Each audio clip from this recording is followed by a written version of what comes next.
There we go. And if you want to chat, I'll be monitoring this. If you see the little bubble up there in the dashboard, if you type your question in there, then I'll pass it along to Wayne. And with that, I'm going to turn this over to Wayne Goldsmith. Let me intro Wayne a little bit here, if I can get my slides to work. But also, Wayne's been on my radar for quite a while, but Tom Avicius at Swimming really kind of got you highlighted by sending me your articles, The Unscrambling the Egg.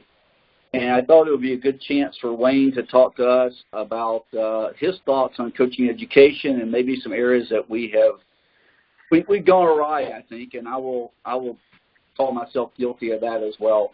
So, Wayne, with that, I'm going to turn it over to you, and I'm going to mute myself here now. The floor is yours. Thank you, Sam, and good morning, everybody. And before you try to adjust your audio, yes, I am an Australian. You haven't stumbled into Steve Irwin movie by mistake.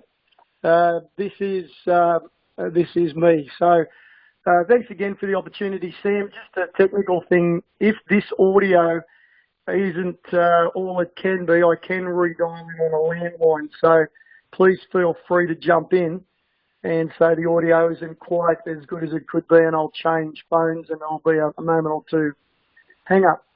Good morning, my time. It's 8 a.m. on Valentine's Day. So happy Valentine's Day to everybody in Australia. As coach education has been around in one form or another for a long time. From my recollection, I'm 57, and I remember first hearing about developing coaches in the late 70s, 1970s. The Canadians picked up and ran with some interesting models around levels and systems, which was subsequently copied by the Australians. And we formed in the early 1980s an organisation called the Australian Coaching Council. And it was a national body. It was based in Canberra, our national capital, adjacent to the Australian Institute of Sport, which is not dissimilar to the Colorado Springs Training Centre, and I've been there several times.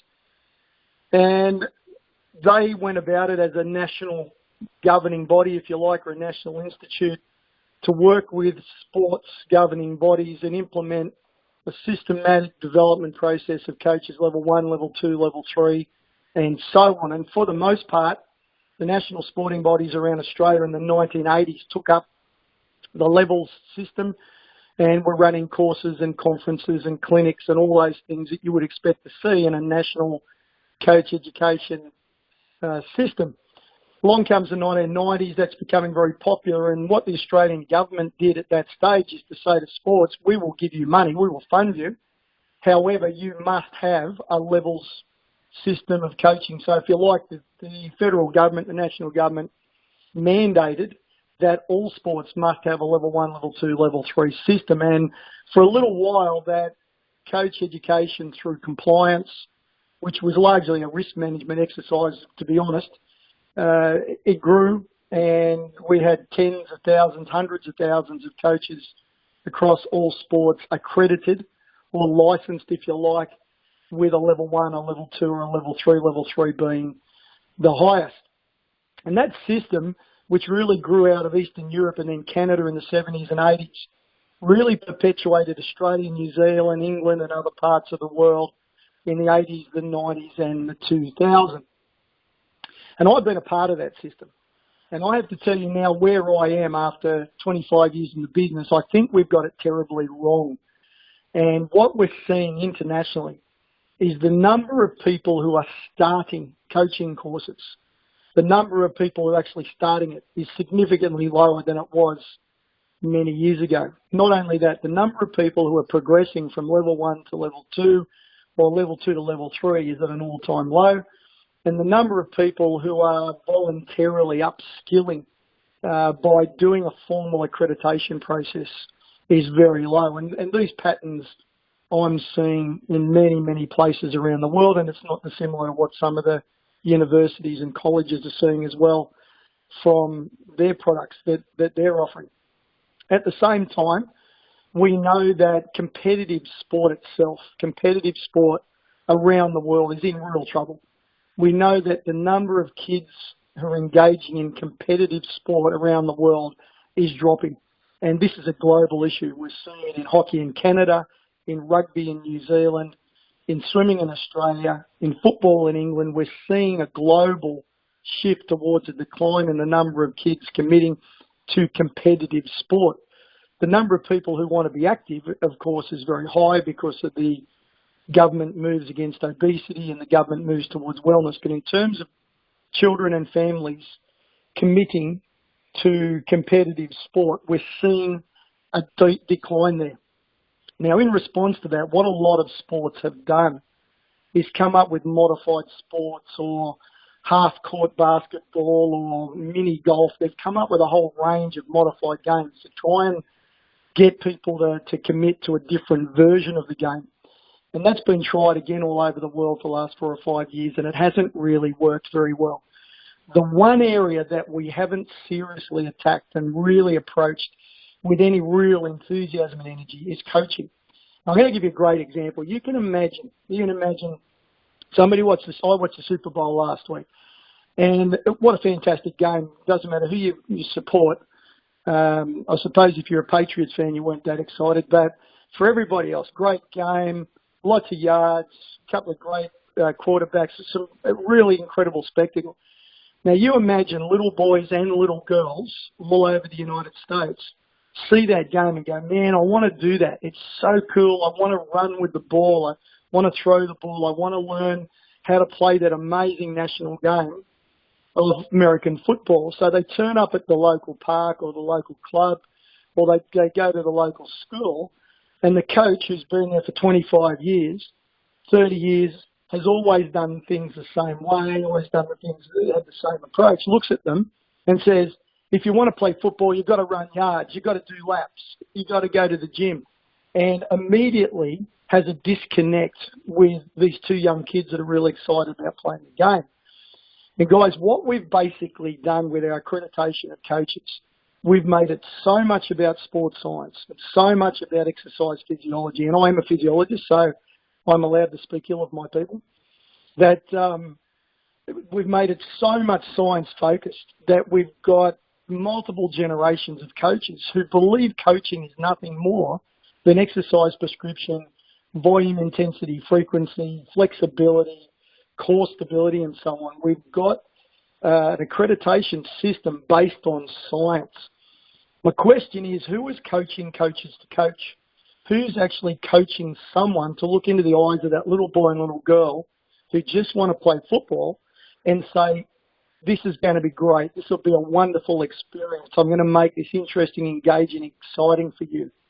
What's your motivation for being here? How can I create an environment that will help you to fall in love with the game of football so that that love of the game of football will be lifelong?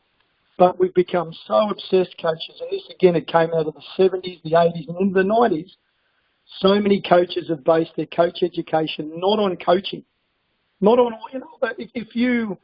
if you grab a group of coach developers in a room and you say to them, what's coaching about? Or even if you grab 30, 40 baseball coaches and put them in a room and you say, guys, tell me about coaching.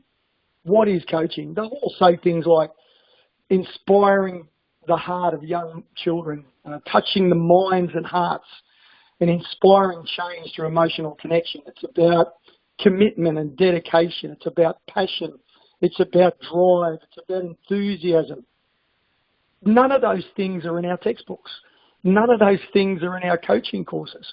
Who's actually coaching coaches to coach?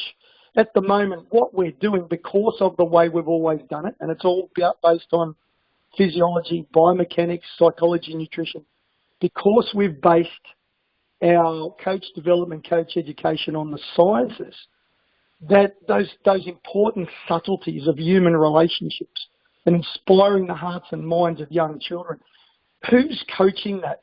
It's almost like running a medical degree but only teaching law subjects and hoping to end up with great doctors. Or it's like having an engineering course at university but only teaching accountancy and assuming that they'll be good engineers at the end. We talk about coaching and we all believe in the qualities of great coaches and the capacity of coaching to change lives. But when we actually get them in front of a screen or in a classroom or in a conference, we bombard them with VO2 max and threshold concepts and adenosine triphosphate and three-dimensional imaging. We bombard them with science.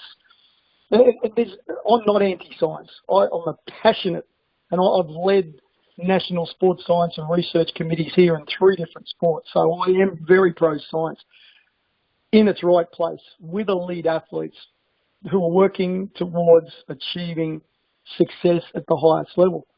The majority of people in our business, guys, 99% of our workforce are parents, are volunteers, are part-timers who just are there with an opportunity to change the hearts and minds of young kids, create an environment and experience where kids can learn to love the sport and develop skills, build friendships and so on. But we're not teaching them to do those things. Some little league coach goes to a coaching course. What do we hit them with? We hit them with terminal velocities of bats. We hit them with how to improve vastus medialis. We talk to them about Pilates programs and the impact of high protein diets. What we really need to be doing, colleagues, is how do we coach coaches to coach? Now, the challenge, of course, for all of us, if you're running courses, the easiest thing to do is to put up PowerPoint slides, to put out manuals, and to develop books and resources, which are highly expensive. I was just saying to Sam before I came on air, I hate PowerPoint. If anyone here works for Microsoft, I apologise, but I hate PowerPoint with an absolute passion because it develops mediocrity in course presenters. It stops course presenters from connecting with their audience. It stops coaches from connecting with each other. And I don't use it. I can use it, but I don't use it. But when I travel around the world, colleagues, what I see as our excuse for coach education is 2 days full of PowerPoint slides and content and text and books and handouts, and none of those things really are going to help people learn the art of coaching. I often talk about 2 concepts, and I want to share these with you. There's the art of coaching and the science of coaching. Everyone's obsessed. As coach developers, we are obsessed, as are many coaches, with the science of coaching. Volume, intensity, frequency, planning, programming, periodization. That's the science of coaching. If you like, that's the content of coaching. But every time a coach writes a training session, every time a coach writes a training workout, they do so with the assumption that the athlete will do the content with the intent with which it was written. So I'll go through that again. So we're obsessed with teaching coaches volume, intensity, frequency, skill sets, skill practices, workout routines, periodization. That's the science of sport. That's the science of coaching, if you like. And I call it the content of coaching. But every time we write a workout, every time we build a training session, we deliver the session with the assumption that the athletes will do the content with the intent with which we wrote it. In our coach development activities, colleagues, so much of our time is spent on the content.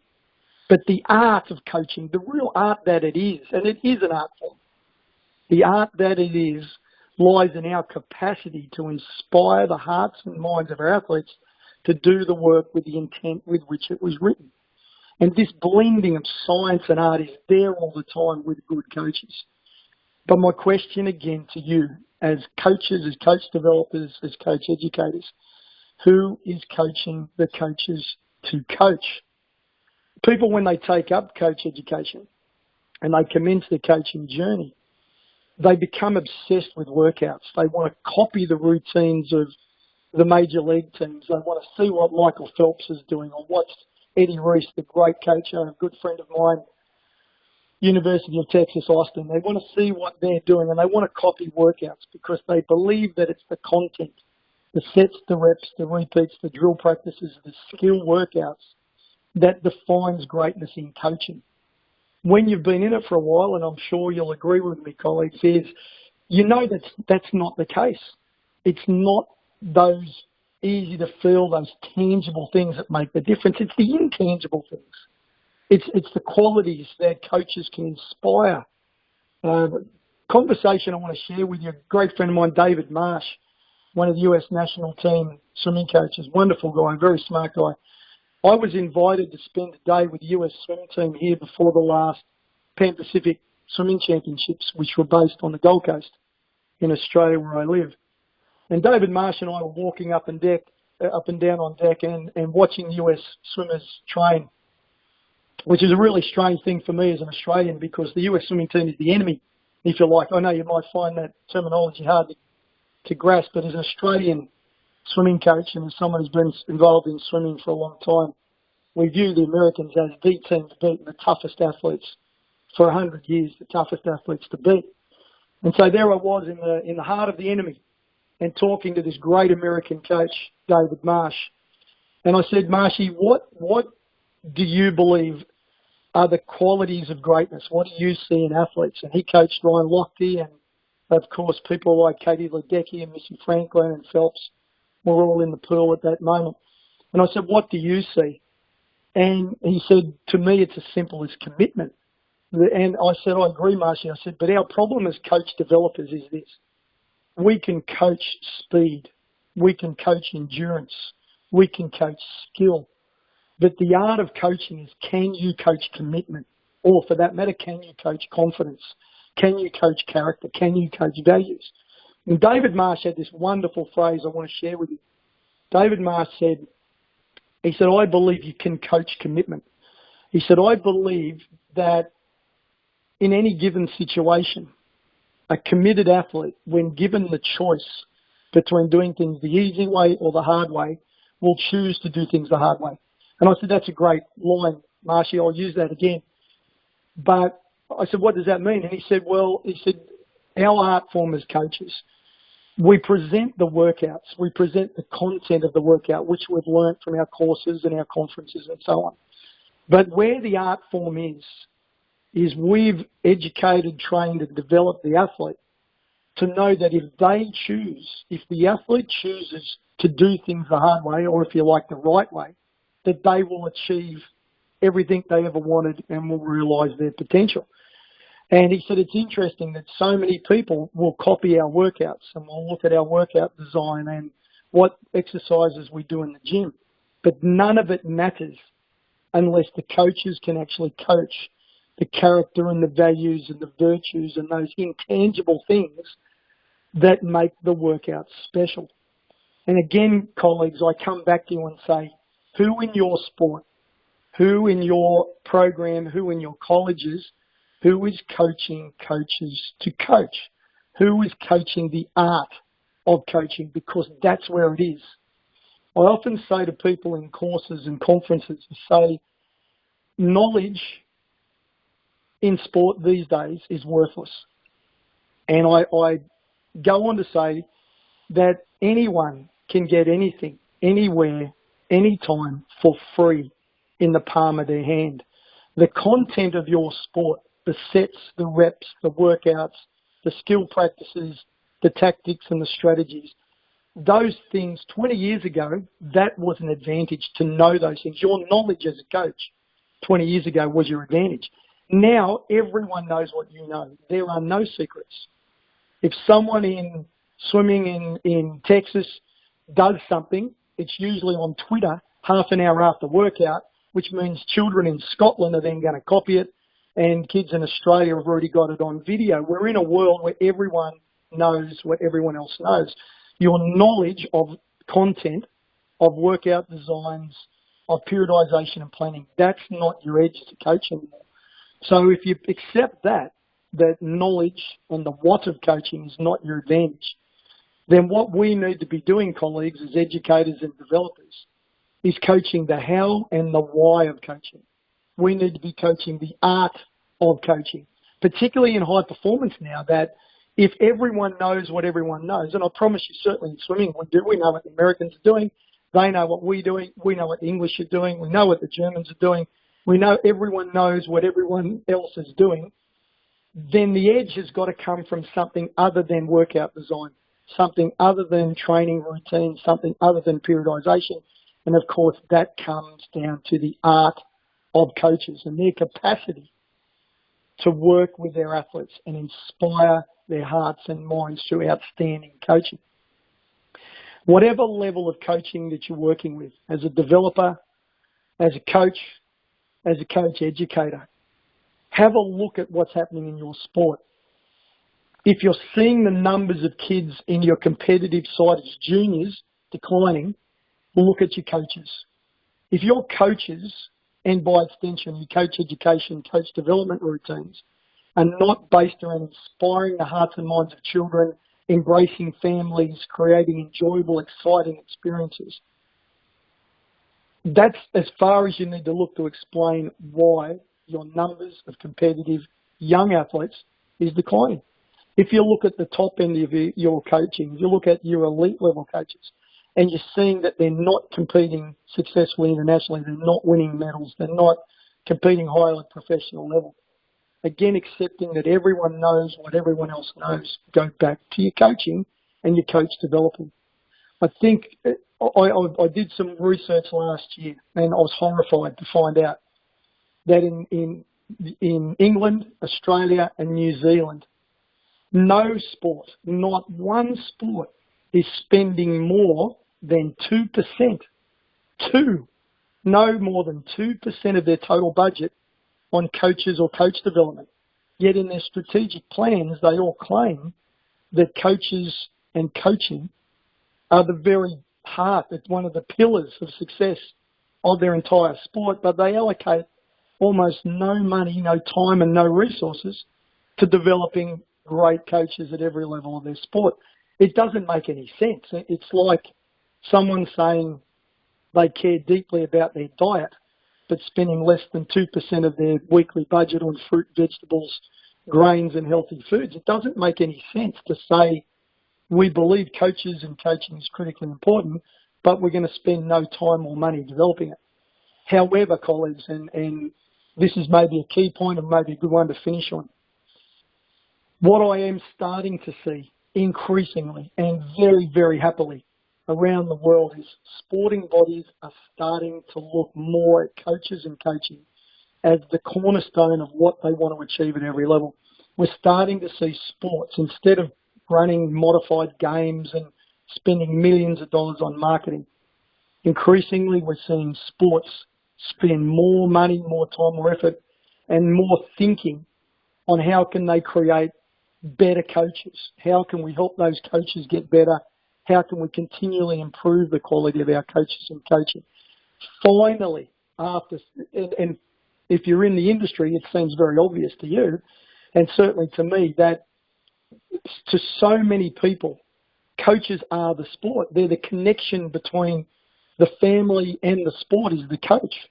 Very few families can tell you who is the state director of marketing for baseball or who's on the board of the NFL. Very few families can tell you that, but they know how their coach has the coffee. They know what colour car their coach drives.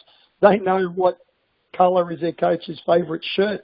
The connection between sport and families and athletes is the coach. The coaches in so many sports are the sport.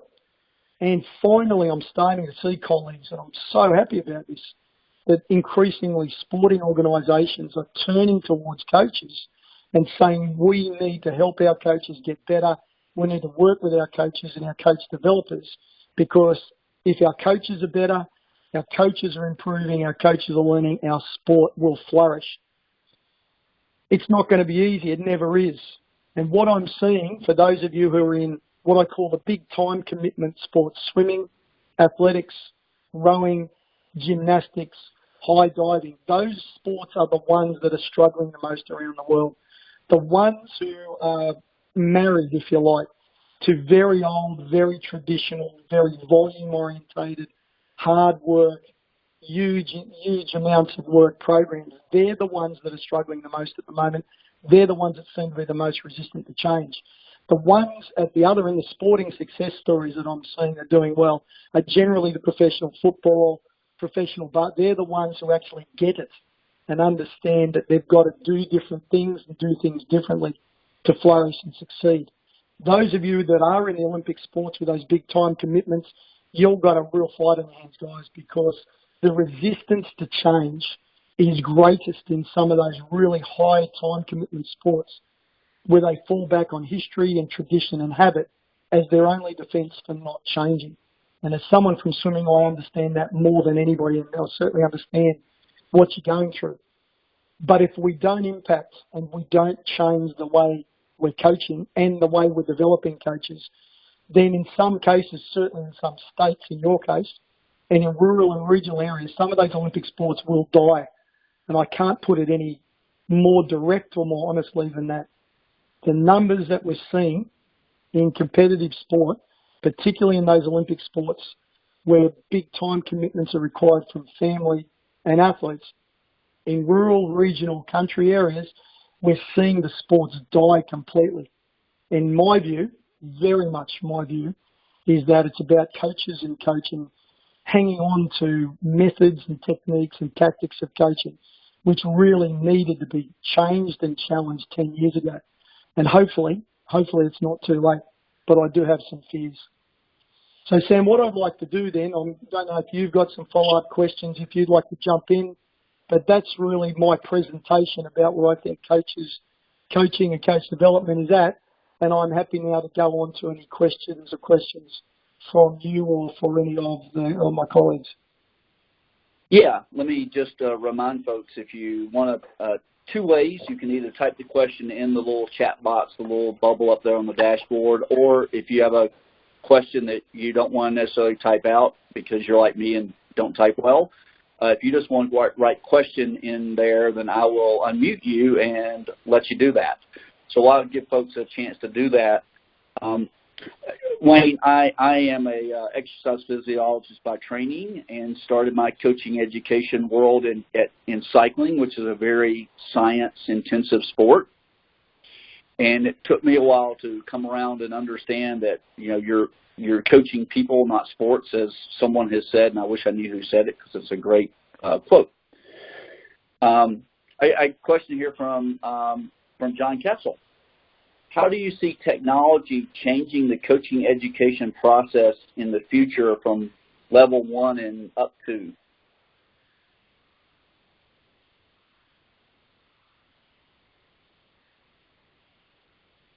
Wayne, did I lose you?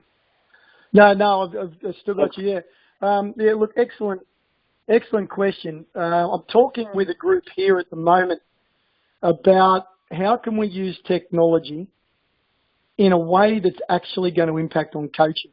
I'm not a big fan of online learning for coaches, apart from absolute basic minimum standard risk management. So having a set of resources online for things like safety, communication, basic programming principles, those sorts of things. But in terms of actual coaching, I think what technology might offer us is the capacity to show coaches what it looks like. And I'm working with a sport here at the moment where we've got some cameras set up around the training environment, and you can come in live and watch 2 or 3 very, very good, very experienced coaches actually coaching. And the reason that I've suggested that to them as an idea is that coaches, particularly in rural and regional areas, in country areas, who don't have access to good coach developing opportunities or conferences and so on, they can log in through their device and actually see coaches coaching. And they can get a copy of the workout if they want, but they can actually see, and most importantly, they can hear coaches connecting with, talking with their athletes. And my recommendation to this sport, and as it's an Olympic sport, is that they set up a few of these, if you like, coach centres of excellence, where coaches around the world or coaches around Australia can log in and say, wow, that's how you communicate with junior athletes. That's how you organise a practice so that everybody gets optimal practice time. That's how you coordinate a training session through team coaching, and they can see it. And we've got the coaches mic'd up as well, so they can hear the tone of voice, they can hear the language, they can hear the subtleties of coaching. I think that represents a tremendous opportunity for all sports, is to find, I hate using the word best practice because getting better never stops, and success is a moving target. The best practice only exists for a fraction of a moment at best. But if you can find a best practice coaching program where you think that's the way to coach, those coaches or that coach or that program really gets it. Video, mic them up, have people come in live and go, wow, I get it now. I see what it looks like. There's a great phrase that says, if you can see it, you can be it. And I think one of the things we haven't been able to do, or maybe we haven't spent enough time and effort on, is finding ways of showing coaches what coaching actually looks like and hearing the voice of coaches. That's, I think, the great advantage. And that's certainly something that I'm doing at the moment that I think has got great potential. You know, Wayne, it's interesting because in the United States, in the last day or two, Steve Kerr, who is the coach of the Golden State Warriors, just did something pretty amazing during an NBA game. Basically turned the clipboard over to one of his players and said, here, you draw up the play. You guys kind of coach yourselves tonight. And I thought that was fascinating. I mean, here's a guy who's coached, you know, a team that's won the world championship, had the best record in the NBA, you know, one year. And he did something really neat. And I think that's a video moment that can easily be captured and shown to people. And, you know, it wasn't set up that way, but why not use it? So, yeah, exactly. And I think that's what the technology does. And I've been doing some work in professional football here where we've been putting microphones on the leaders during practice so we can hear their leadership language and we can hear the way that they're talking to other players. And I've got to say, quite disappointingly, that the majority of leadership for so many football players just seems to be expletive language. But what we're able to do with that then is sit down with them and say, okay, now I can hear and understand the way you're communicating and connecting with players on the field, because our football is a little different to yours. Outside of the quarterback, as I understand it, in American football, there's not a lot of communication between players. I may have that completely wrong, but certainly in Australian rules football, in rugby football, the players who lead on field, they genuinely lead and direct plays from field with very little connection with the coach, except for breaks, which we have about every 40 minutes. So what we need to know is how are our players leading. So again, we're using technology in that format where they're wearing microphones during practice so we can hear what they're saying. Then we can coach them and coach their leadership language to be more effective when they're leading on the field during practice and during games. Well, as a fan of American football, and particularly college football, sadly, the trend has been going towards actually more of the coaches having more control over the actual in-game stuff than they did many years ago. So anyway, I'll get off my soapbox on that one. Michael had a question here about you'd thrown out a 2% of budget number, and he asked, did that come from Australian sport NGBs, or is that a stat from across all sports in the world? No, that's Australian sport NGBs and New Zealand sport NGBs and several sport NGBs in England. They're the only ones that I had access to the information that I was looking at, and I wasn't surprised, but I was horrified in many ways, purely because of the contradiction in what the organisations are stating to what's happening in reality. They're saying, and the strategic plans, the strategic planning documents that are online will all say coaching is critical. We invest in our coaches, but when you actually see the data in those three countries, what it's saying is the opposite. It's saying, yeah, we might value it and we might believe it's important, but we're not going to support it and we're not going to put serious money in it. And I think that It's difficult to do, of course, but I think we've got to start challenging our NGBs in their commitment to seriously supporting coaches and coach development if they believe that it's important. If they don't believe it's important, well, don't worry about it. But where they're actually making a public statement through their strategic documents that this is critical to us, then they've got to back that and support that with a genuine commitment to resourcing and time and focus as a critical aspect of their governance. And a quick follow-up to that one, do you know if that included or excluded salaries? No, it's salaries in terms of paying coaches or paying, now I'm talking about an investment in money, investment in terms of coach development activities, coach developers, so coach developer salaries, not actual coaches, not too many. So in some sports, for example, where they're actually funding coaches, they're paying coaches professionally, that would be excluded because that'll be in the professional budget anyway.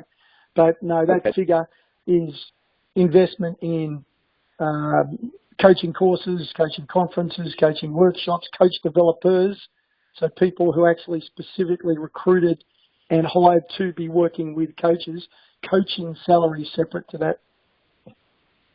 Okay. Got another question here from Joe.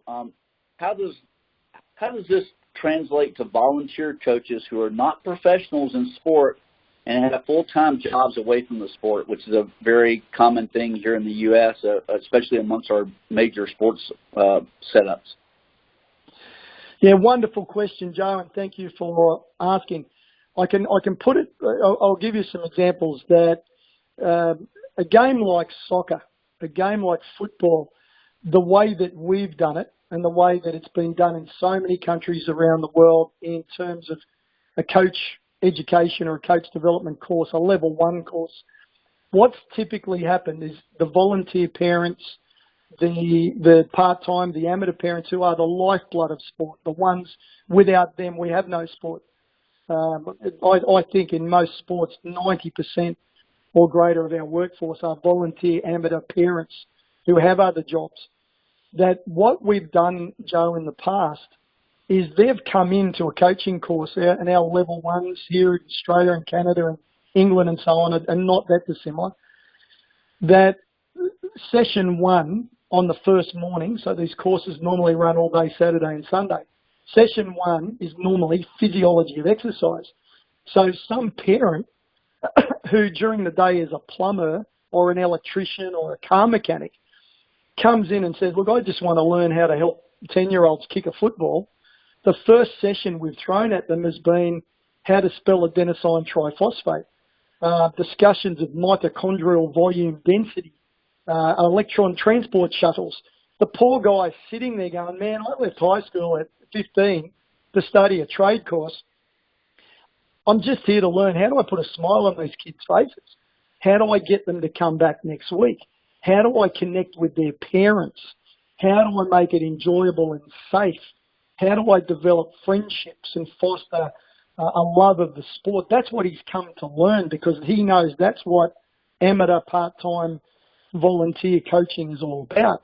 But instead, we've bombarded these poor suckers with physiology, and then session 2, acquisition of sports techniques. Let's talk about vectors. Let's talk about biomechanics. Let's talk about acceleration profiles. All right, session 3, let's talk about psychology. Yerkes-Dodson inverted U concepts. We have bombarded these poor volunteers with science because it's easy to teach. In answer to your question, we've got to get all that out of there. Those volunteers that are coming in to learn, or if we're going out to spend time with them, give them the practices. Don't spend time teaching them periodization. Why does a volunteer dad or mom working with 8-year-old basketball players, why do they need to learn to periodize? Why do they need to learn anything to do with Bomper theory and methodology of training? The number one responsibility of working with 8-year-olds is get them to come back next week with a smile on their face. So I'm saying to people who are running coaching courses, get rid of, at that beginner level, get rid of all the things they don't need. If it's a 10-week season, give them 10 weeks of training programs. Give them that. So give it to them on an app. Give it to them on their smart device so they don't have to write workouts. They don't have to come up with scripts. Give them all that stuff. But when we educate them and when we work with them, let's give them the things that they really need. Connection with human beings, understanding of human beings, capacity to inspire, capacity to create great experiences, enjoyable moments for families and children. Let's teach them how to do the things that will actually make their lives better as amateur, volunteer, part-time coaches. Let's get rid of the science at that level and bring it in. Sure, bring it in if the athlete is 14, 15 and says, I want to be exceptional, I want to be the best in the world. But that's not what a 7 or 8-year-old is saying. They're saying, I want to have a good time, I want to get fit, I want to have friends, I want a great experience, I want to learn something that's really going to excite me. That's what they're saying. The key for us, Joe, has got to be teaching coaches at that level to do those things. But Wayne, that ties in wonderfully with last month's session was with Jean Cote on transformational coaching, and towards the end of that, somebody asked a question about, which do you teach first, kind of the transformational coaching ideas or technique and skill, and he didn't have an answer for that question necessarily, and my thought is you got to give them a blend of a little bit of both. I mean, they've got to be able to leave there knowing how to run a soccer practice or a football practice, but they should also be aware of, some of those softer things that you mentioned, how to get the kid to have fun and come back the next week. As John Kessel says, his goal is never to be a kid's last coach, and I think that's that's an admirable goal, for youth sport coaches particularly. Yep. All right. Well, I am seeing no more questions in the queue here. And so I'm going to go ahead and wrap this up and say thank you for taking time out of your morning. I know you drop your kids off and then rush to get on this call, and I do appreciate it. For those of us in the States, it's getting towards the end of our work day, as yours is the beginning. And once again, thank you very much for sharing your thoughts with our group, and I think giving us all a little kick in the seat of the pants to remind ourselves that, one, we do need to train our coach developers better, and also that there's a lot more to coaching than knowing energy systems and stuff, which I love dearly and have to remind myself of as well. Well, look, I thank you, Sam, and I thank you to my colleagues and my friends in the United States. Years ago, I heard a phrase that said, if you want to change your life, become a coach. If you want to change somebody else's life, become a coach. But if you want to change the nation, coach the coaches. The influence that you guys can have and that I feel that I have by coaching coaches, the impact that we then have not just on those coaches who attend our courses, but on our entire sport is significant and considerable. And never underestimate that your skill and your capacity, your ability as an educator to influence and impact on the life of one coach then scales up to influence the lives maybe of thousands of athletes over the course of that coach's career. If you want to change your life, become a coach. If you want to change your sport, if you want to change a nation, coach the coaches. So let's get out there and really change our nations. Fantastic, and thanks. And as a wrap-up, Wayne said that he would send me an email with a link to some resources that he has on his site, which is moregold.com.au, and I will pass that along to the group as well, and we'll post it on the U.S. Coach Excellence and Coach Developer Network page as well. So with that, Wayne, I'm getting lots of thank yous from folks, and thanking you for taking the time and sharing your thoughts with us, and I appreciate everybody who called in. And with that, I will bring this call to a close. Thanks, everybody. So, guys, good evening. Goodbye. Thank you.